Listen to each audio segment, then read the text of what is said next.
thank you, Landmark, for letting us have another event here. Amazing job. They always do that. Thank you.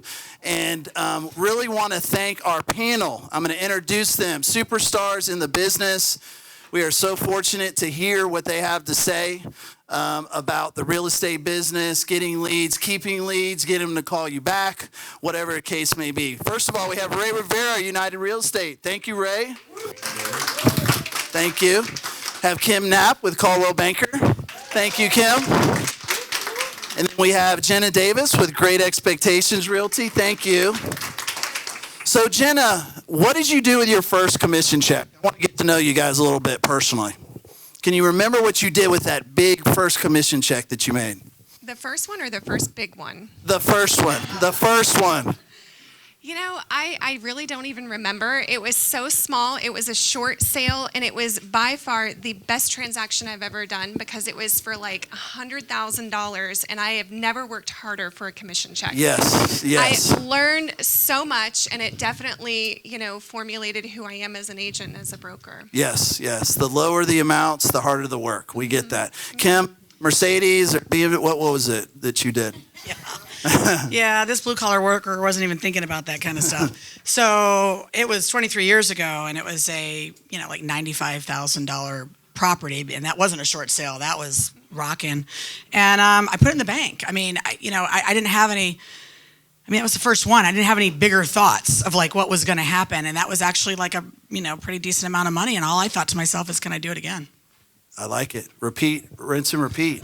Ray, you got a nice suit, I'm sure, or something like that? No. I actually saved it because I knew my business partner, Sonny, would spend it. So That's a real.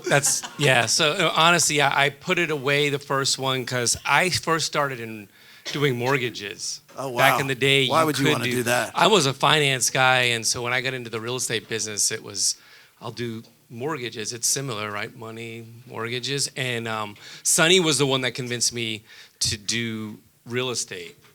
He saw my last name and he's like, oh, I get this guy could speak Spanish and we could get together. And then he realized that I don't speak Spanish. Un poquito. But he convinced me to get into the real estate side, which I really liked. The rest is history, right? Yeah.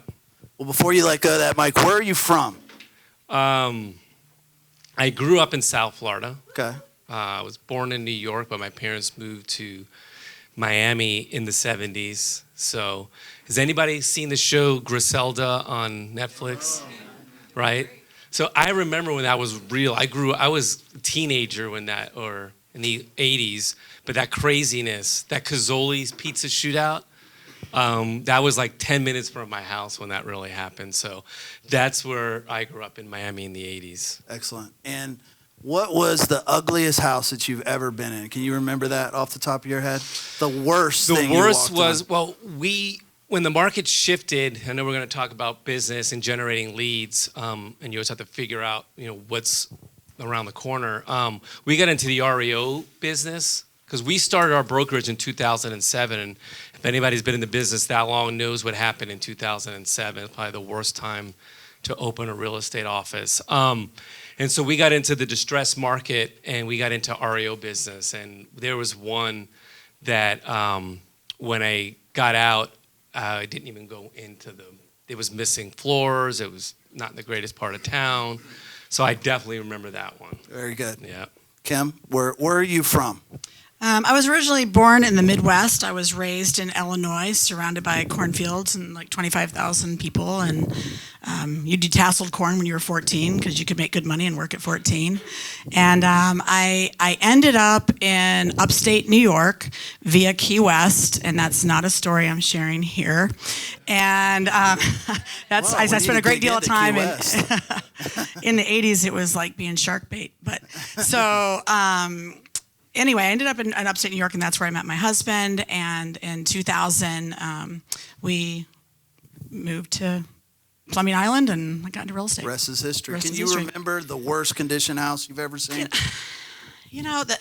Or is there too many? I don't even have a worst condition one that pops in my head. I have a most bizarre one that, I took pictures all throughout the house because there were literally, I would say, I don't even know if Carrie, you were with me, but there was probably 50 stuffed non-living things. So it could be birds, bears, cougars, and they were everywhere and up high and on the wall and on the floor, and it was pretty weird. Yeah.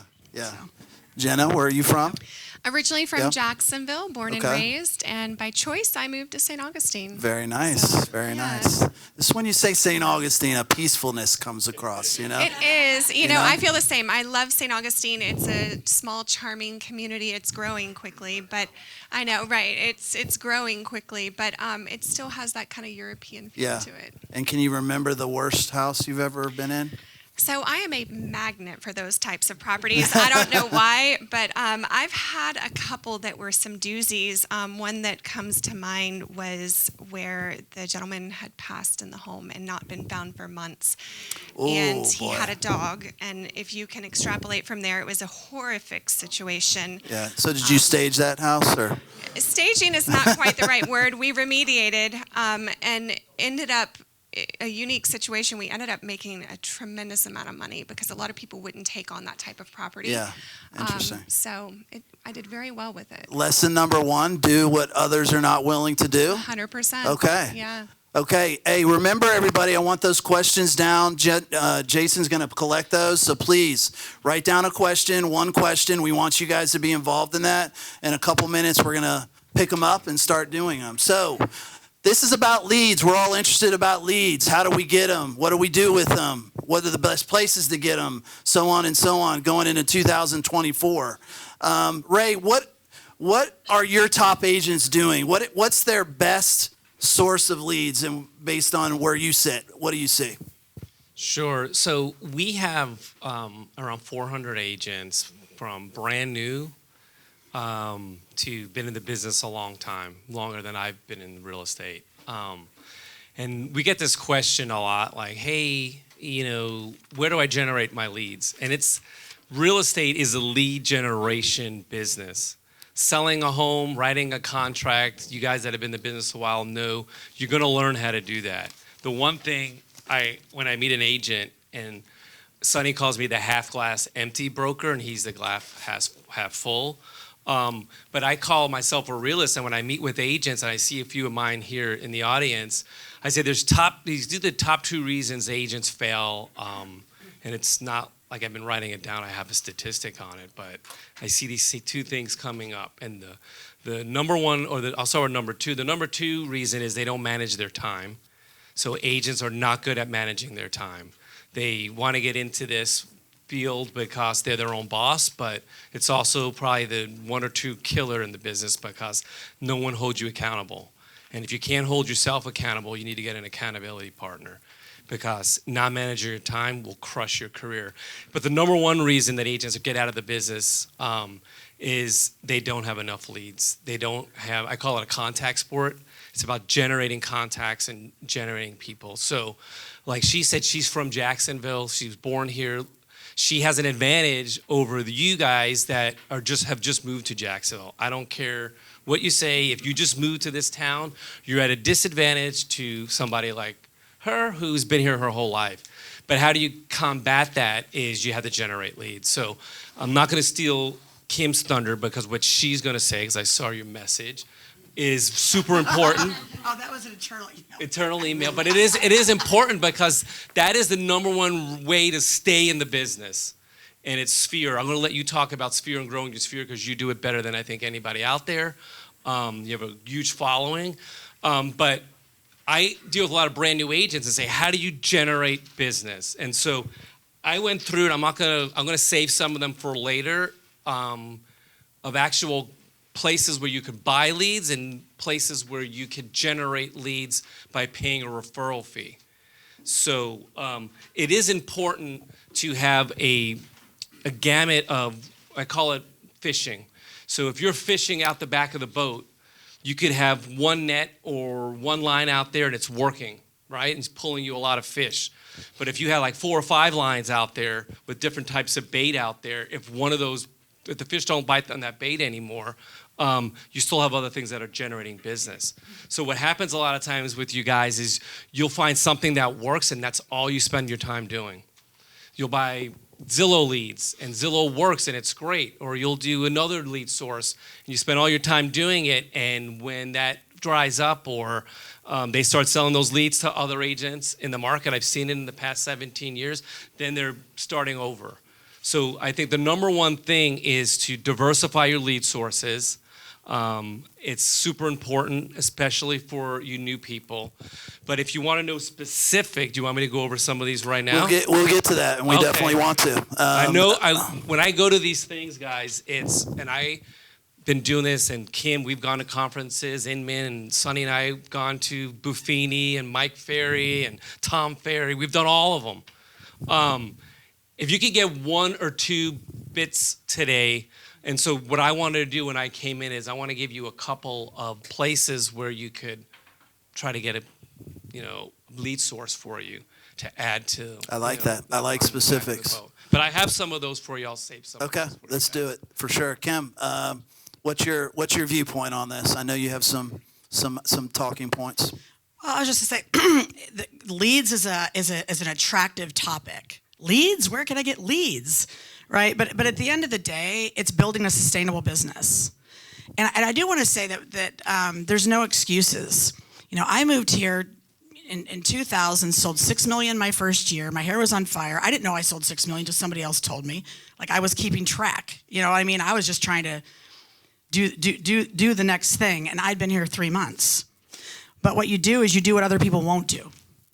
And most people don't want to do any more than they have to do. So if you can change your mindset that I don't care if the naysayers say, well, what do you do that for? That doesn't work.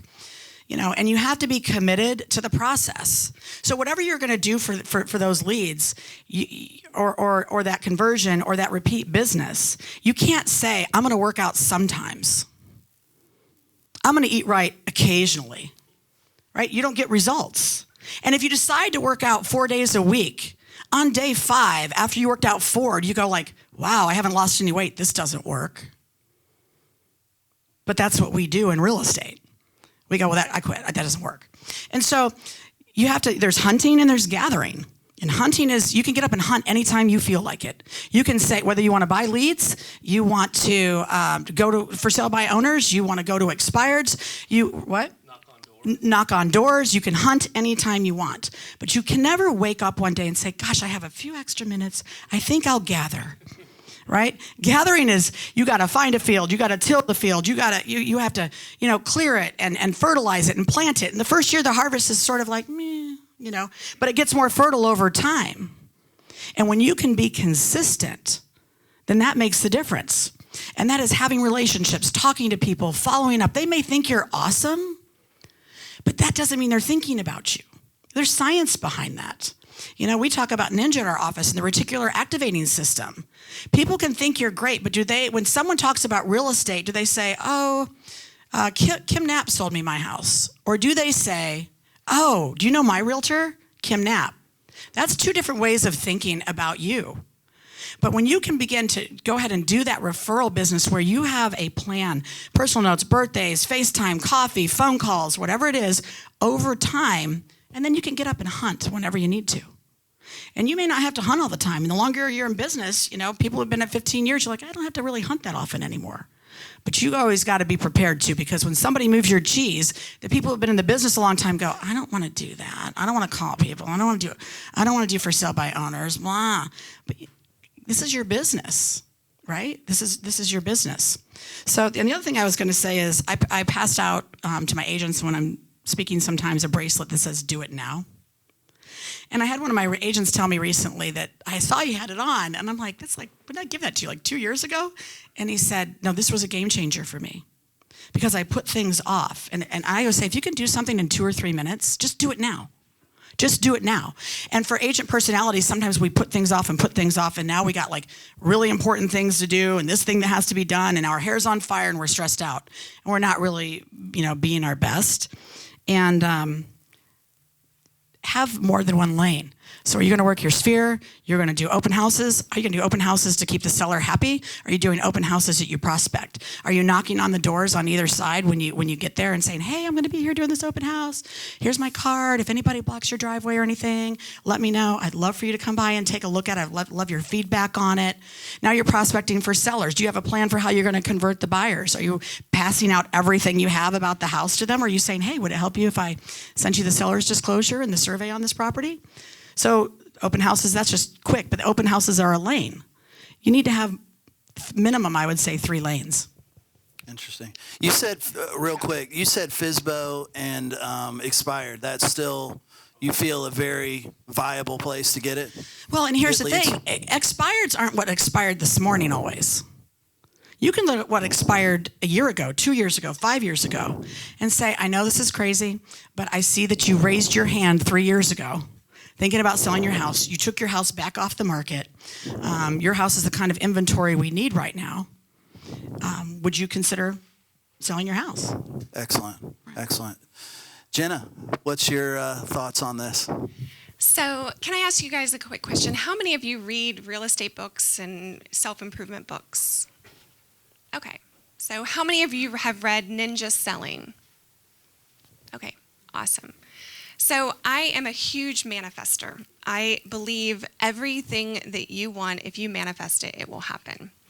And not everybody lives by this philosophy, but Ninja Selling is a book that I give to every single one of my agents. And I don't force them to read it, but I highly encourage they read it, because it's not just a system, it's a lifestyle. It's a life change. And it doesn't just pertain to your real estate business, it pertains to your whole life. The way you think, the way you act, the way you live. And it, can, again, help you build your real estate, but it can change the relationships you have with your family, your kids, all of that. So I encourage you to read the book, but don't just read it. Actually, follow the steps. Do it. I am not a salesy salesperson. I never have been. I've never bought a lead, ever. And to tell you a little bit about myself, and I'm not bragging, I just want you to know I'm a qualified person to tell you this works. I own the brokerage, but many of you know Steve Walt.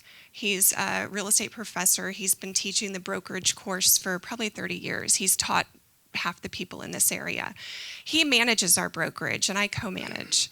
And what I enjoy is the practical application. So agents go to him for all of the legal stuff, and then they come to me with how to implement it. This year, I sold over $26 million. So I'm an active agent. I sell because I enjoy it. It's my passion. I love helping my agents, but I'm a very hands-on person. So I usually take 2 or 3 agents a year, and I literally take them on my appointments with me. They shadow me. We go everywhere. We talk. We discuss mindset. We discuss ideas, and I help them change the way they live their life. But to me, that is the most important takeaway for today is you can buy leads, and when they peter out, you also will peter out. You have to build a sustainable system, and buying leads, and this is just my opinion, everybody here is welcome to their own opinion, and what works for you is fantastic. But for me, buying leads wasn't it. It was more about creating my leads, nurturing my leads, growing my leads. And we have a brokerage meeting once a month, and we talk about what every agent has done to get leads and how they grow. And I have had some really incredible ideas that I'll share at some point today that agents have done that have worked really well. But it all stems from the Ninja Selling book, and it's all about building relationships. And when you buy leads, if you choose to do that, you really do need to still follow the Ninja 9 in order to create, foster, nurture, and expand those leads. So if that's what you choose to do initially, I highly encourage you to do more. That's not enough, or you're going to be paying for leads for the rest of your life. So, that's kind of my philosophy and what we do in our brokerage. I love it. Everybody pass their cards down to the end of the row so Jason can collect them. Jena, on that, give me one thing right now of an organic way to generate leads. Okay, I certainly will. So we had Sheriff Hardwick. For those of you that live in St. Johns County, Sheriff Hardwick is our sheriff, and he came to our office the other day and did a presentation. And I adore him. He is fantastic, very involved in the community. So he came and talked to our agents and gave us a lot of data and statistics. Afterwards, several of my agents were sitting around and ironically, they were talking about some leads. And I said, well, let me ask you, who here wants to reach out to the sheriff's department, because we have a really good relationship. We sponsor certain events they do, and create a little grab bag for every single officer. And they have like 192 people that work in their division. Create a thank you or a grab bag or some type of thing to take to their office to hand out to their agents with a gift card for, some local business in town, or a gift card towards closing cost credit, something of value that creates value for these individuals, and give it to them and do an event or do some type of appreciation event or sponsor one of their events. Do something to engage them. And a couple of my agents jumped on it, and they've already started setting up an event next month. And that's a great way to, none of them know the sheriff, none of them know many of the officers, but it was an opportunity that came up, they jumped on it, and now, it's turning into something bigger. I love that game plan. How do they plan on gathering the information of the people they give the stuff to so they can become friends and then hopefully... You can't drop stuff off at the sheriff's office and then distribute it because there's certain legal parameters you have to follow. But what you can do is host an event for them and sponsor it. And at that event, you get the opportunity to meet all of their officers. And then they are going to get facial recognition with you and get to know you a little bit. And when they get those grab bags, they're going to see, oh, that's so-and-so. And in that moment, they may not need a realtor, but they may know someone else that does, and they're going to know that you support their group, and eventually it will come back around. Just that name recognition of who you are and that you support them is a big deal. Very unique, like that. Kim, give me one organic way that you like to, I know you don't like to use the word leads, relationships, generate that relationship. Well, this is going to be probably wildly unpopular, but if you want to do something right this minute, start calling people. Start calling people on the phone. And agents like, oh, I don't want to call. Who do we call? Call your past customers. Call your friends, neighbors, people that you have relationships with. And agents still say, I haven't talked to these people in 6 years. I'm telling you right now, they are not sitting around the dinner table going, I can't believe that Cindy hasn't called us in 8 years. When you call, you know what? Who knows the answer? 9 times out of 10 when you call, what do they say? No, what do they say? Who said, I was just thinking about you. We were just talking about you. Right? What? What do they say? I can't give you any more money. And it's not about calling them because you're trying to prospect them. If you want to be top of mind, then you have to be talking to people. But that doesn't mean that at some point in that call, you can't say, let me ask you a question. If you ever know of anyone looking to buy or sell real estate, do you have a realtor that you refer them to? Ask the question. How do you start that call though? Like, I don't know what to say. Like, what do I do, Cam? Say, hey, I was in your neighborhood the other day driving around. And I realized I don't know when the last time was we talked.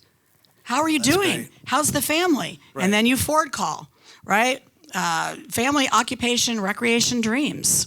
And you'll find that when you're asking them questions about them, 9 times out of 10, they reciprocate and they ask questions about you. And now you've opened the door and now they go into your flow. Like you're going to send them personal notes, start calling them more often and maybe, do pop buys, but you're not, listen, I'll tell you, I was selling $30 to $40 million a year for a very, very, very long time. I had 65 listings when the market crashed. I just posted something the other day. Carrie sent me something she found. I had 25 listings open at one time. That wasn't all my listings, but the ones I had open. So for a long time, and I just say that in a way that, I was crushing it. I farmed my farm. There were agents that moved in there that's like, is she the only realtor in Fleming Island Plantation? So my point is, when I switched from that to a brokerage role, guys, it did not take very long for the world to get over Kim Knapp. No, seriously. Because if you're not staying in front of people, they're not sitting around worrying about what you're doing. So don't think that you go like, well, this person owns the world. I had a new agent steal a listing from me one time because they were consistent and they kept going on someone who was doing for sale by owner and told me they were going to list with me when they were overdoing for sale by owner, and I didn't get it. And then I recruited that agent to my company because I was impressed. I was like, that was awesome, right? But the point is, start calling people, building relationships, following up, and recognizing that if you don't go out of your way to stay top of mind, they're not trying to keep you there. I love that. Top of mind. Ray, the world has definitely not gotten over you. So give us some advice. What's one thing you would do? So it really depends if you're a brand new agent, if you're an experienced agent. One thing that Kim said on the, just do it. There's a book that if you want to just do it, and you might have read it already, it's the 5-second rule. If you guys read that book, I think she spoke at one of the Mel Robbins. And you count back from 5 before you get to 1, and then you just do it. It's kind of like countdown. But the book is really neat. She talks about, how she came up with it. She hated waking up in the morning and hitting the alarm clock. But it will get you to do it. It's kind of tricking your brain into doing something. So it just made me think of that, because that's something that we say all the time. It's like, you just got to do it. And that book helped a lot of our agents. So for brand new agents, how many people are brand new in here, like just within the last year? So not too many of you. All right, so for you two people,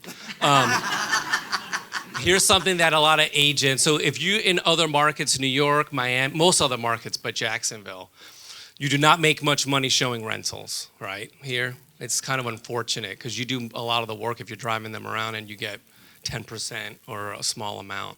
So, but for brand new agents, I tell my brand new people, show rentals. So if you are in, let's say you live in Fleming Island, and I would be the Fleming Island rental specialist if I want to be in an area, and I would show rentals. I'm not going to drive Jacksonville's the largest city by land mass in the country. I might not be driving all over the place, but if I want to focus in an area and I'm brand new, I show rentals, and I did it. I would show, and no one else wants to do it. Other agents from other companies will give you their people to drive around.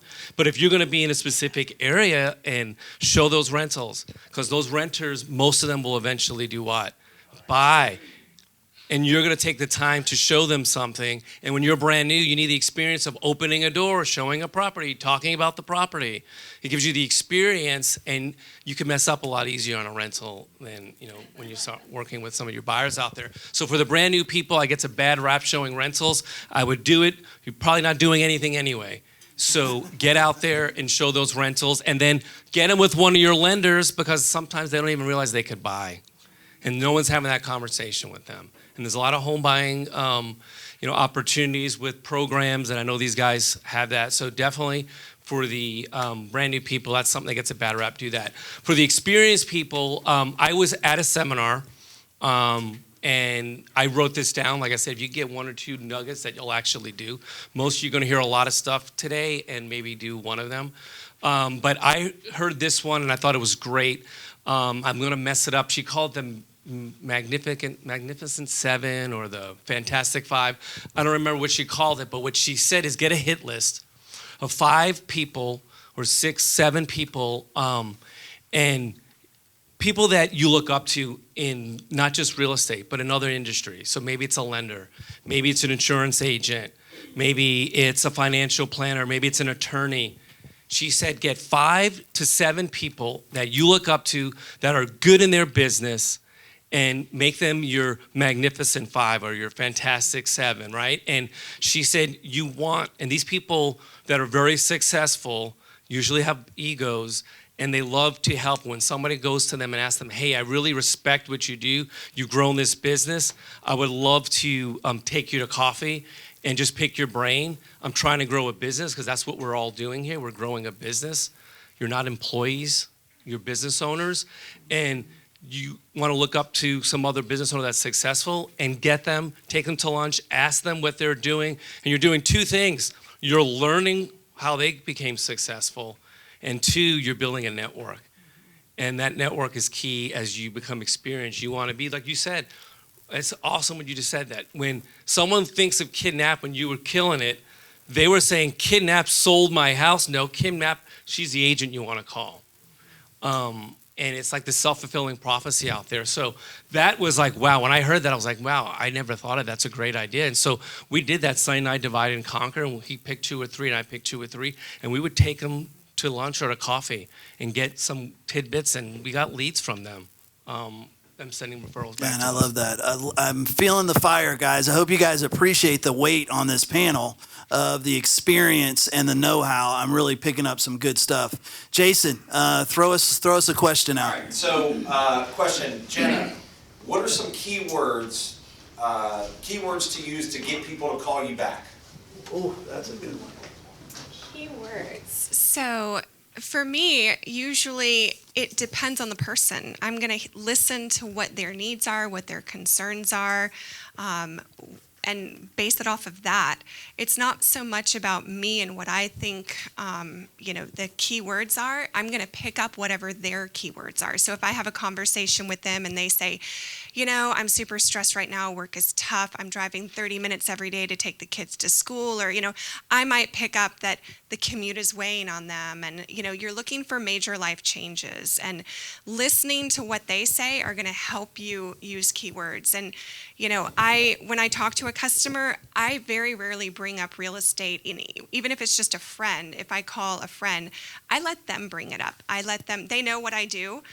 So I listen to what their needs are, listen to what's going on in their life, and I'm a sympathetic ear, or, whatever it is they're needing in that moment. And then you pick up those keywords from them. I don't think that there's certain words you could use that kind of work for everyone, from my experience. So it's really about listening and letting them know you're listening. I like that. Kim, for you, you mentioned a lot about Fleming Island, that's where so do you believe in casting a big net or a small net whenever you're focusing on getting your business?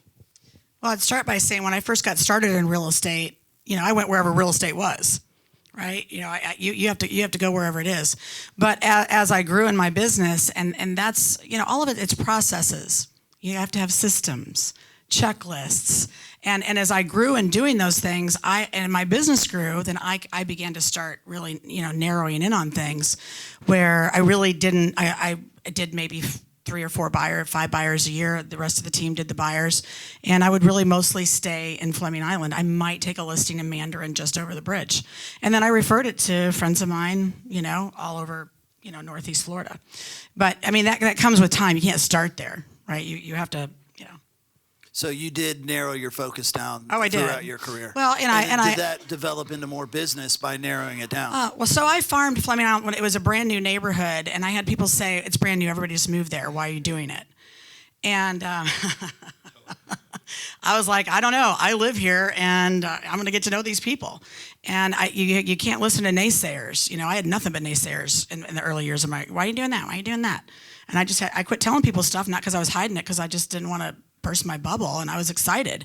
And so I started, farming it. And I'll be honest, when the market crashed, that was crazy. I don't know who was there. It's like the eye of a hurricane, and you're like going, what's happening? It's just a bubble. It's just a little adjustment, And but if I hadn't have been farming and focused on one area, and I hadn't been keeping up with my sphere of influence, a lot of really good agents, they were good agents, but they didn't make it through. And what happens is when things are good, it's easy to stop doing what you're doing because you're thinking, I'm so busy right now. I don't need to do it. And then, but when the market shifts, it doesn't go, we're going to be shifting in 3 months and 2 days. You don't know. And then it happens. You're like, oh crap, So I don't know if that answers the question.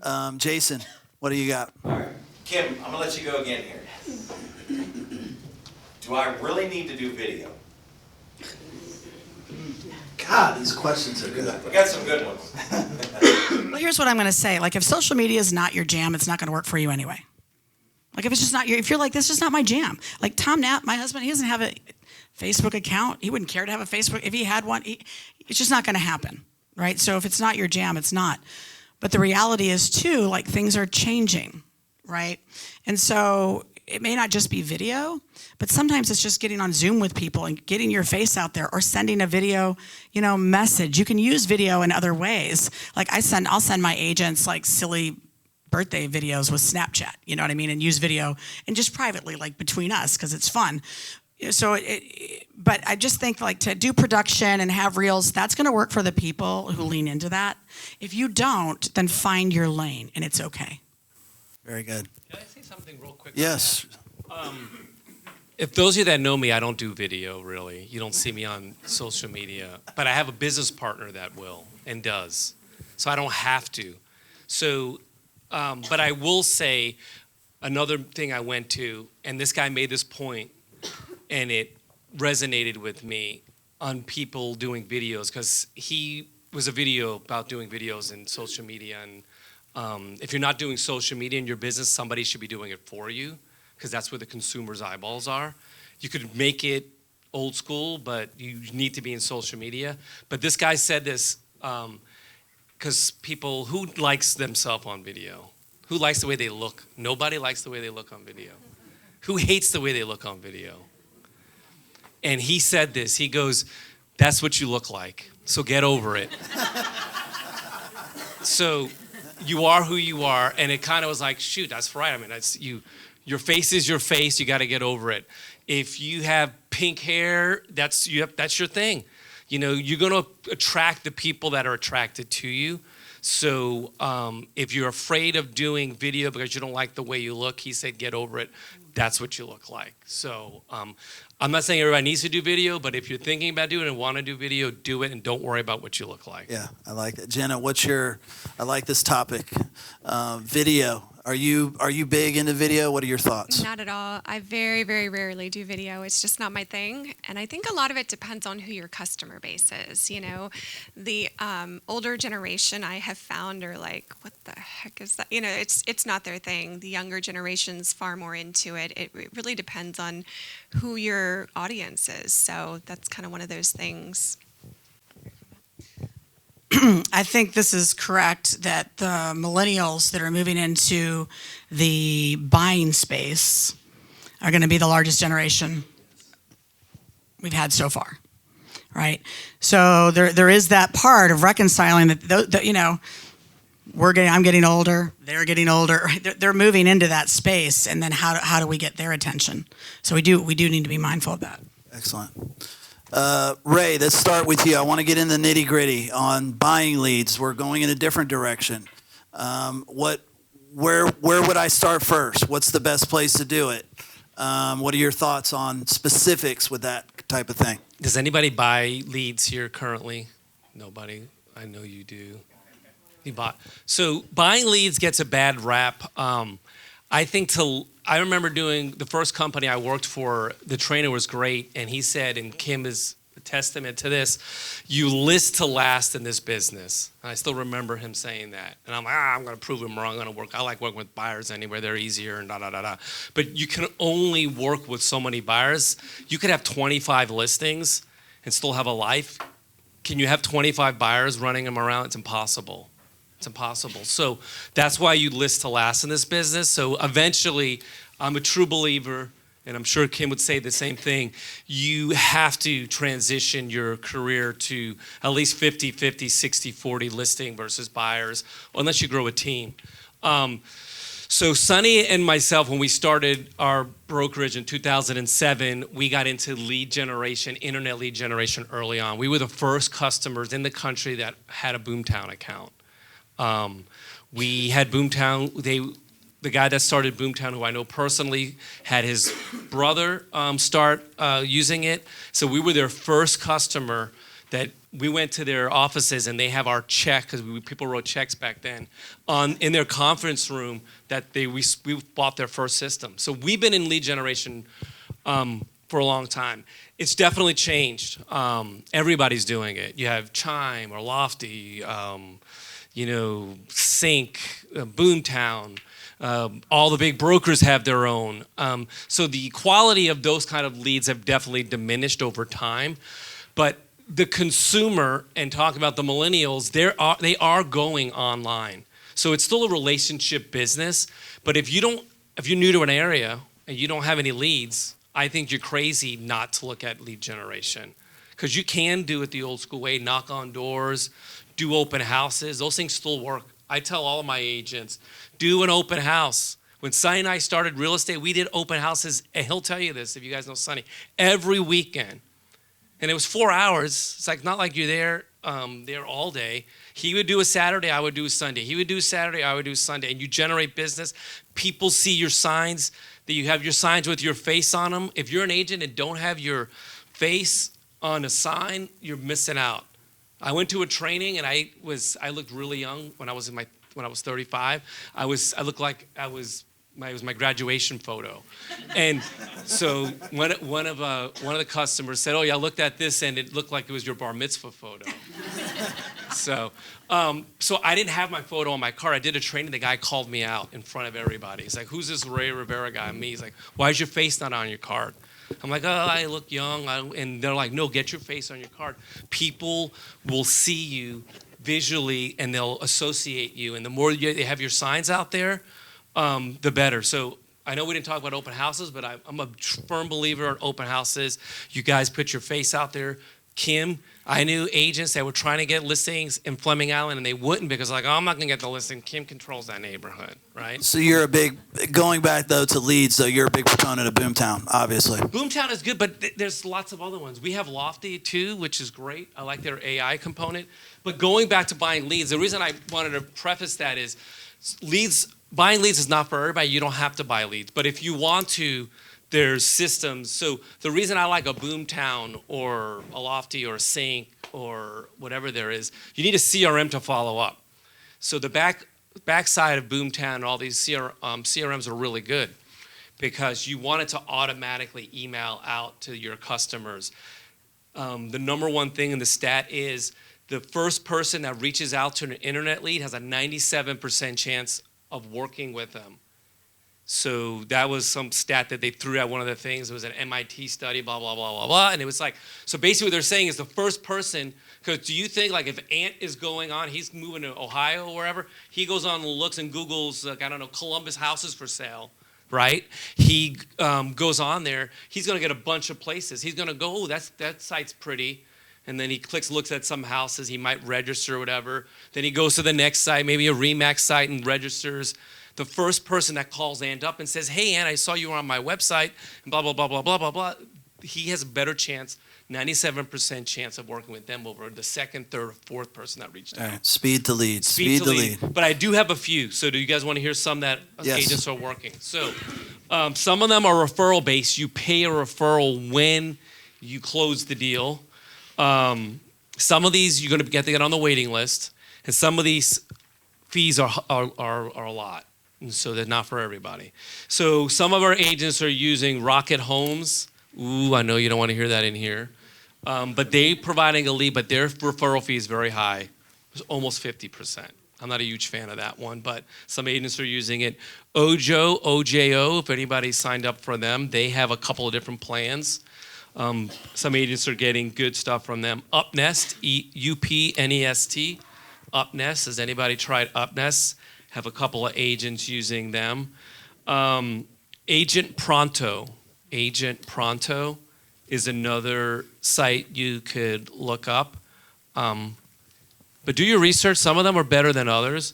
A new one that came out, and we haven't used it. One of my agents is just trying it. Therefore, when people die and you have an inheritance and you want to sell the property, they use AI, and it's called Catalyze AI. It's CATALYZE and then AI. Catalyze AE.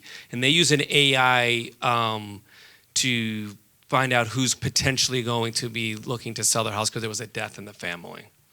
So that's another internet lead gen.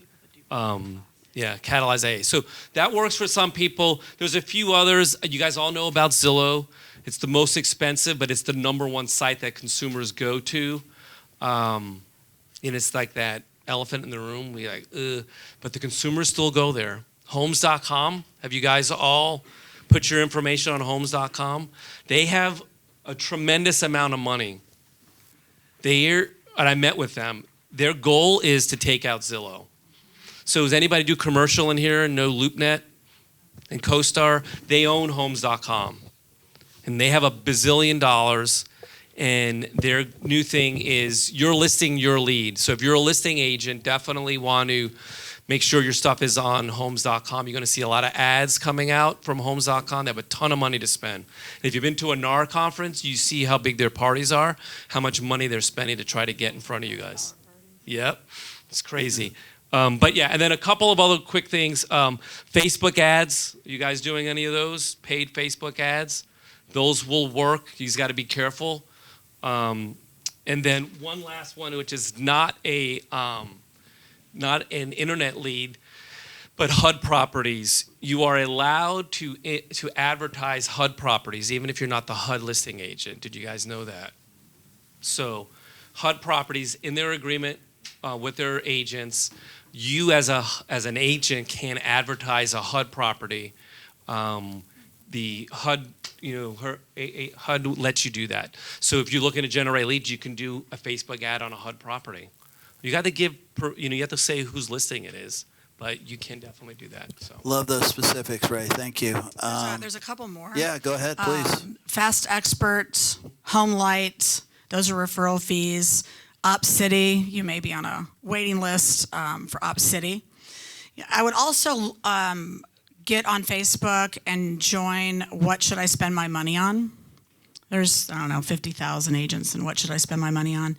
And please use the search tool before posting a question, because you can put in the search bar anything. I want to look up this CRM, referral maker, Buffini, whatever, contactually, or you want to look up a lead source, and there'll be all the conversations that agents have had on there. And, I spent a lot of money over the years, this banner, this ad, this thing, and I just kind of made a rule that nobody was closing me on the phone to do anything. I was going to sit back and go, is this in my plan? Is this in my budget? Does this make sense? And the thing with doing the like the Home Light and Fast Expert and a couple of other ones, that those are a referral for the actually closing, where you have to follow up and have a CRM for the other things. And he said that 90 what percent? 97. The first agent that calls, and part of your whole point of being in relationship with people, that needs to be your long-term plan, is you get to them before they do anything like that. And that's what was really kind of a crisis for a lot of agents when the iBuyer thing came in, because they didn't talk to you first. You didn't even get a chance, right?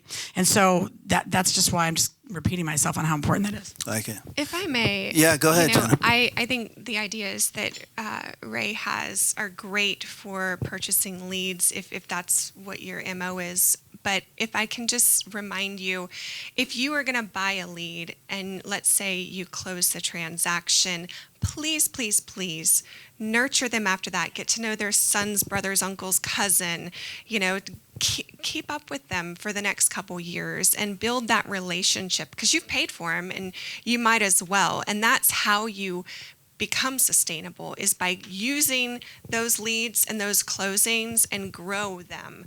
So many agents are all about, I closed that one, now buy another lead, close that one. And they let all of this potential go to waste. Another thing I want to mention is, if you're going to use a CRM, especially something that's going to capture leads like on social media, we used to use KV Core, and some of our agents would do the lead capture option with posting on social media. There is so much AI out there, and thankfully it's getting better, but for so long, it's like, I feel like for me, I got so sick of hearing AI bots email me or chat with. You can tell the tone. If you're going to use it, go in and change the tone to something that actually reflects and sounds like you.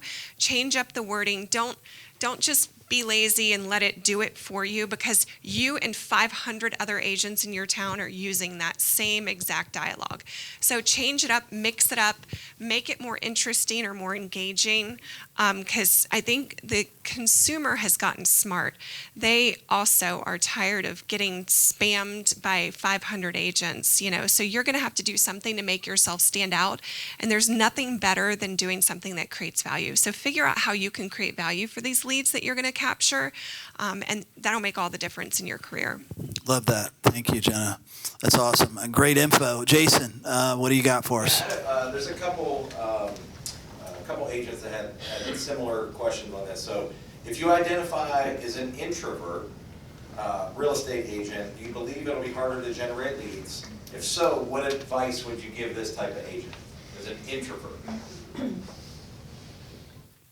I was an introvert for years. I was shy and quiet, and I remember in college, one of my business course teachers in speech, I was very soft-spoken and people couldn't hear me and all of those things.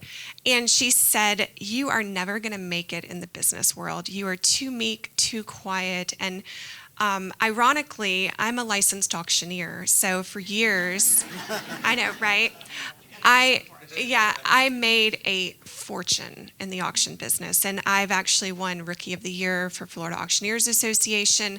I've taught myself how to project, how to become more confident. It's not something that happens overnight. It's really changing the belief in yourself, and even then, you may still be an introvert, and that's okay. Like, I'm not one of those agents that is all bombastic and, "Hi, how are you doing today? Oh my gosh." Yeah, it's just not my personality. And not saying that there's anything wrong with that, but there's other people that also are drawn to introverts because they don't connect with people that are more, and that's okay. You know, you're gonna find ways to connect with the people that are meant for you, but I think the most important thing to remember is to be yourself. You're going to have to put yourself out there a little bit or find ways to connect, but it's important to still be authentic. Don't try to force something that's not natural for you, because people can see through that. You know, there's nothing worse than, you know, you're going to screw up if you try to push something you're not. So be yourself, be natural.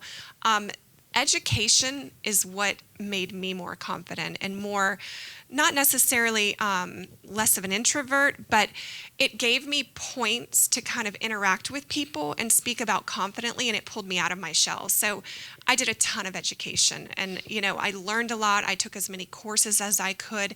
And then when I heard people talking and they're talking about something, I'm like, oh, you know, here's an interesting bit of information or whatnot. So find ways that will help pull you out of your shell and just be yourself. Being shy is expensive, right? That's what they say. Kim, did you have something to say? Yeah, well, I was going to say, and part of that too, and I love that, competence breeds confidence, right? But also, it's your mind. It's two things. It's mindset and understanding other people, you know. And you can be in that place where you talk to yourself. Well, I'm an introvert. I can't do that. That's not me. And not that you have to be somebody different, but you can talk yourself out of all kinds of things, right? And having that mindset of like, okay, I could make that call, or I could go do that thing.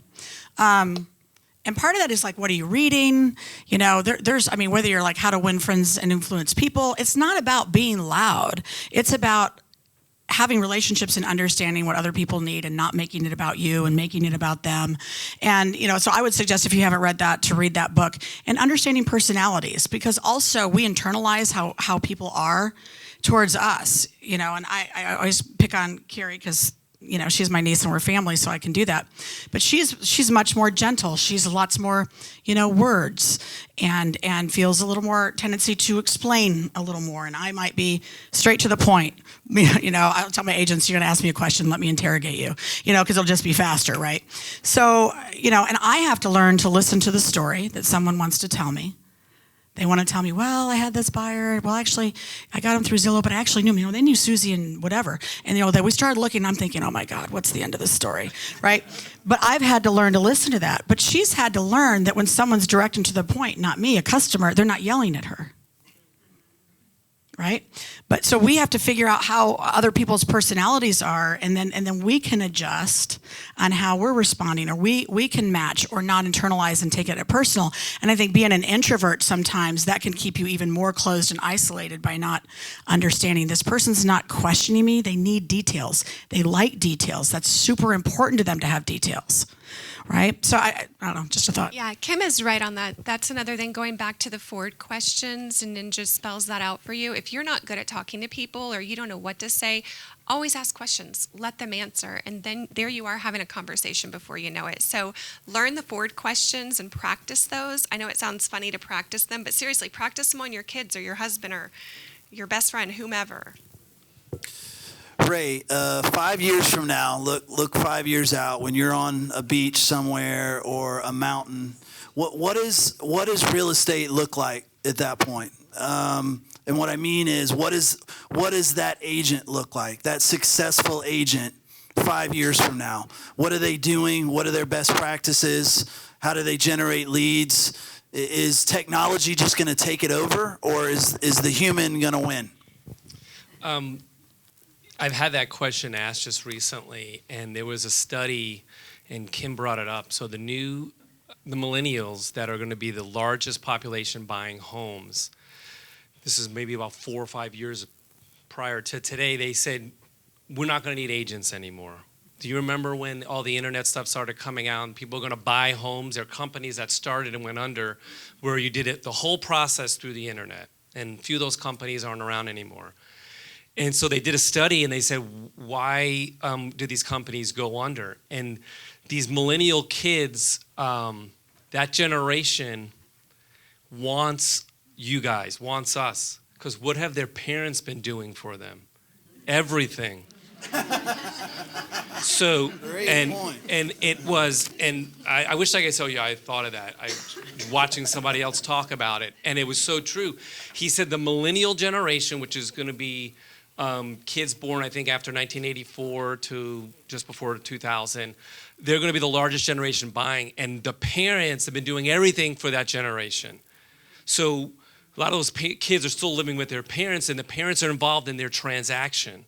So those, we call them kids, those young adults want somebody to walk them through the process. They don't want to purchase from the internet.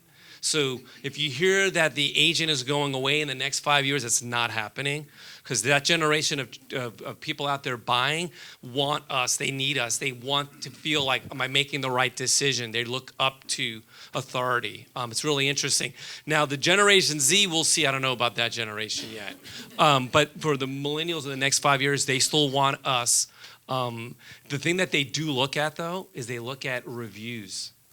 So that is a big thing for the millennial generation. If you do not have reviews out there, you're missing out. Do you guys have a Google business page?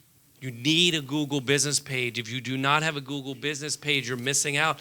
These millennials are looking you up, and they're seeing what other people say about you. If someone gives you a bad review, respond to it. Don't fight with them. I've had my agent fighting with somebody and going back and forth. I had to stop them. I'm like, you're not fighting. If they said you were an awful agent and this and that, you make brief comment, blah, blah, blah, but you respond. Don't leave it out there.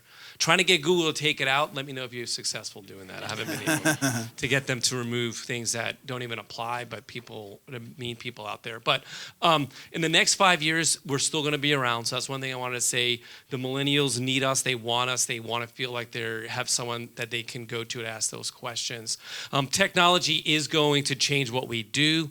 You will probably see, you saw the big glasses, the Apple glasses come out. You're going to see showings where people aren't even they're going to be in Chicago going through the home with their glasses on. That's going to happen. Viewing properties without you, that you might see some of that. How buyers agents are used. We know what's going on in our industry. Buyers agents aren't going away, but how we use buyers agents, how we are compensated, how we explain that our value to the consumer, that's going to be something you're going to see in the next 12, 24 months. So there are going to be changes, but the death of the agent isn't going away in the next 5 years. Can't speak after 5 years, but for the next 5 years, we're still going to be around. And the good agents, and Kim, I'm sure will agree to this, the cream always goes to the top. If you are doing the right activities, you will be busy.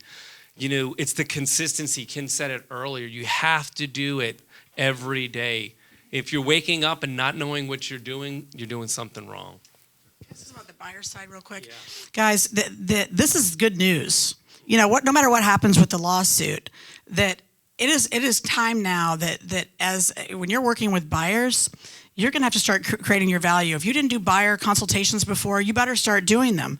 And with the downward pressure on commissions that's been happening over the last, decade, but even more furiously in the last 3 years, you're not doing this. This isn't a volunteer job, right? So if a buyer is going to be signing a buyer's agreement, which is customary, guys, in like 20 states, they've been doing it for years and years and years. And Patty Ketchum, one of our FRET commissioners, said to me, I don't know if we're 100 years behind or 100 years ahead, because they don't have transaction brokerage. And so it's like, what does that look like? But I think about it as opportunity, that a lot of agents don't want to be listing agents. And in my opinion, you said buyers are easier, right? Listings are a little harder. I've got to have a value proposition. I've got to be on top of what's happening in that market. I have to have a communication system to follow up and service the listing. And they're going, why isn't my house sold? Like, I'm just going to go take a buyer out. So much, But guys, that's changing, and that's good. So I would recommend everybody steps up their listing game, because that's what it's about. But you step up your buyer's game right now, and it's going to be a game changer. Love it. Jena, any thoughts on that? Yeah, so I think your question was, what does a successful agent look like in 5 years, correct? In 5 years, yeah.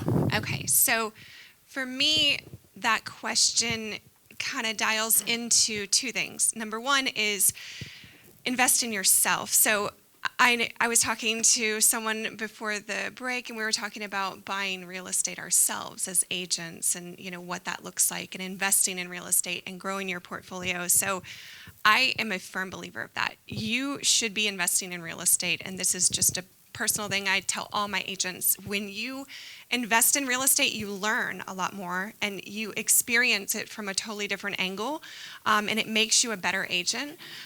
It also creates passive income for you when it's time to retire, because we can't all continue selling real estate for the rest of our lives. Well, I mean, some try, but you really should be working on building your portfolio and working on passive income.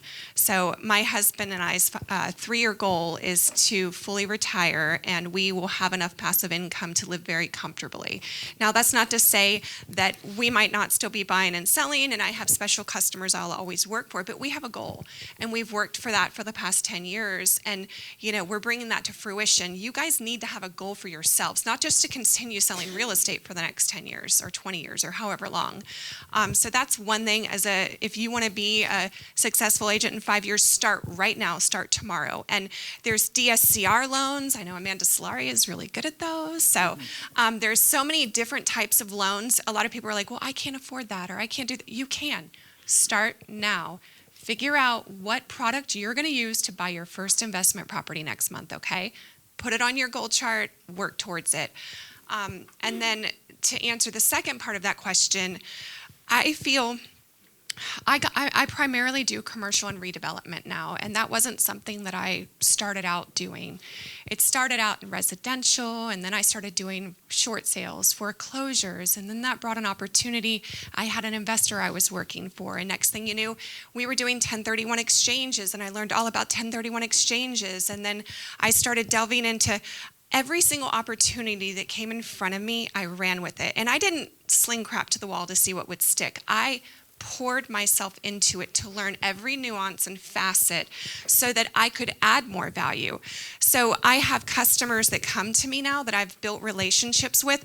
They'll call me and ask me my thoughts on investments completely unrelated to real estate, because they trust my guidance, they trust my opinion. And that's what you want. You want to be a resource for your customers, not just for real estate, but for every facet that you can bring value to. So, I mean, I have folks that, I happen to be a licensed auto broker, a licensed federal firearms dealer, a licensed auctioneer. So I'm a personal property asset specialist. And we look at the big picture. I have customers come to me and they're like, let's set up a 5-year plan. And I sit down and have coffee with them and I say, okay, if we're going to sell this, let's talk about a 1031 exchange. Or what do you want to do with the money? Maybe we do a partial exchange, and then you take that and, do that cruise you've always been wanting to do. And we talk about the pros and cons of that. And that's really what I encourage you to do, is don't just stick with selling homes. If you have an interest to truly expand, start delving into other aspects of real estate. There's 100 million different facets to real estate, and whether that's investment properties or dealing with flippers, and not all of it is for everyone, I get that, but figure out a way where you can add value to your position. Love that. Firearms dealer. Got you. Yeah, watch out. Tough girl, I tell you. I think we got time for one or two more questions. Jason, go ahead. Ray, I'll kick this to you. So if you're using multiple lead sources, how do you track what's working and determine when to cut the line and try another? So the first part, if you have multiple lead streams coming in, you have to have one CRM, guys, to manage it. Otherwise, you have to have a team managing because you can only do so much. So if you are generating, we mentioned a bunch of the leads. If you're going to start looking to purchase leads to grow. One thing on purchasing leads, somebody told me, and it resonated also with me on it, is buying leads, guys. Companies buy leads. Big Fortune 500 companies buy, it's called buying a customer. You pay for the customer once, and exactly what you said, you have to nurture them. So you pay for it up front once, and then the key is to generate other pieces of business from it. So Jena's 100% right. You buy that lead. If you're just buying leads, done with them and never talk to them again, you're just like a hamster in a wheel. You're constantly going to need to buy leads. The key in buying leads is you buy them for a certain amount of time, and then you grow your business, and you have a follow-up system. A lot of our agents use Follow-Up Boss. It's a good CRM. I know they were just bought out. I know Zillow just bought them, so I know the big bad wolf just bought that company, but it was a really good company because you could, if you use Boomtown or another program, you could run it through Follow-Up Boss. So number one is you need a follow-up system, put a CRM where you can put all of your leads and manage the leads. And what was the second part of that? When do you cut? When do you cut for another? So ROI, we're all business people. You got to look at your return on your investment. I sit down with agents all the time. They're like, oh, I'm spending all this money. I only closed 2 deals. I'm like, well, how much did you spend for those 2 deals? And what's your return on your investment? When your return on your investment starts to go the wrong way is when you cut. You know, it's pure business. Excellent. Jason, let's go with one more. So this is to everyone. So I'm not familiar with this, so this might be a question here. So how do you use Google Alerts to generate leads? Anybody know what Google Alerts are? Oh, yeah, I know what it is. I don't see, I mean, I don't know about generating leads or rather like attracting content, that whether it's something What that you're... is it? What is it? Like you could put your name in a Google Alerts. I could put, Fleming Island Plantation, Eagle Harbor, like whatever. Any kind of words that might end up in an article, a blog, a headline, anywhere. And it'll draw the content to you. Someone at my office, they use it for when companies relocate. They watch the news cycle, and if it mentions a certain area, just like Publix just announced off 210, they're going to build a pharmaceutical distribution. So what kind of words do you put into the Google Alert to look for, like companies, something like relocate? Wendy looks like she knows. I just put some of my high-profile clients in it, so that if an article or they're doing something, then I get a Google alert, then I can reach out to them and say, hey, I saw you were on First Coast News, or hey, I just saw blah, blah, blah, and then it gives me an excuse to reach out and connect with them. I'm curious though, back to that, because I like that idea. So you put in what, like relocating to Jacksonville or away from, I mean, I don't know, or just... You go Fleming Island, maybe too broad of a search term, but then you just kind of niche down into, it could be a Fleming Island new business or Fleming Island. Companies relocating. Yeah, you have to have those right words in. Excellent. So it's kind of like setting up your own feed based on stuff that you want to see. You could use it for yourself too to see if anybody's talking about you. Right. You could put your name in there and see if. And so that's what. But yeah, they're using it for. I was on one of these mastermind, and one of the guys was using it for that exact reason. I can't do my name because there's a West Virginia football coach that has the same. So you'll get 1 million hits. But yeah, you could do that. You put it in there, and it will say, like for that one, any big business. You could do relocation, and the things will pop up. It's like anything else. If you're going to do it, you can't do it one time. You got to add it to your weekly routine. Like all these ideas are great, but if you don't have a system, which she said, you're going to do it for a week and then not do it again. But if you had it down, hey, this is what I'm going to do this week. This is what I know Kim teaches this in her training. You got to have a system. So when you wake up in the morning, you know exactly what you're doing that day. Yeah. Otherwise, you'll do it for a week and then never do it again. Right. Well, we could talk all day. This panel has been absolutely amazing. I hope you guys have been taking notes. I know I have. A couple highlights of things that I've heard. Do what others don't do. Do it now. Ninja selling. One thing that resonated with me, with my 15-year-old, is yes, his mom does everything for him, so he will need an agent. That is absolutely true.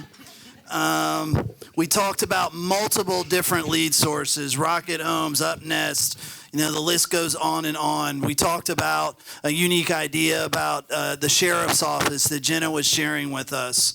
Keywords on Google, setting up your Google review, all kinds of different ideas and strategies on leads, and bring value. Bring value to that customer.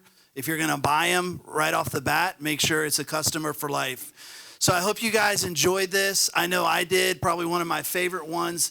Thank you guys so much for being here. Let's give them a round of applause. And the lovely Kelly comes up. We don't do anything without giving gifts. So this is a gift for everybody. We really appreciate you guys spending your time. And they are available for autographs after the show. Thank you guys for coming. Appreciate it.